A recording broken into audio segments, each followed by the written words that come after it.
આજે અમે ગામમાં ગયા હતા ને તો જો મસ્ત મજાના કેળાની રેકડી જોઈ ગયા ને કેળા લીધા છે ને જો એટલા સાફ થઈ ગયા ને એટલા હજી સાફ કરવાના છે. આપણે કેળાનો છે ને બોરો કરવાનો છે ને કોને કોને કેળાનો બોરો ભાવે ને કોમેન્ટ કરજો. તો હાલો ફટાફટ સાફ કરી નાખું ને પછી આપણે બોરો નાખશું. આપણે બધા કેળામાંથી વધારાની નાંડલી ને બધું કાઢી નાખ્યું ને હવે આપણે પ્લાસ્ટિકની બરણી લઈ લે. હું તમે કાચની બરણીમાં ભરી શકો.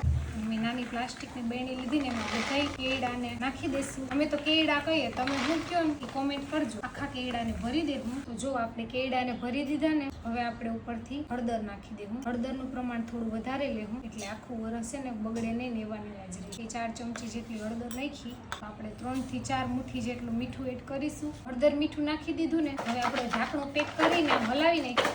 પછી આપણે અત્યારે પાણી નથી નાખવાનું. આમાં છે ને કાલે સવારે ઉઠીને આપણે પાણી નાખવાનું છે. તો જો કેળાનો બોરો આથી દીધો ને વિડીયો ગમ્યો હોય ને તો લાઈક, કોમેન્ટ ને શેર, સબસ્ક્રાઇબ કરી દેજો. મળશું ફરીથી નવા મિની વ્લોગમાં. Bye bye.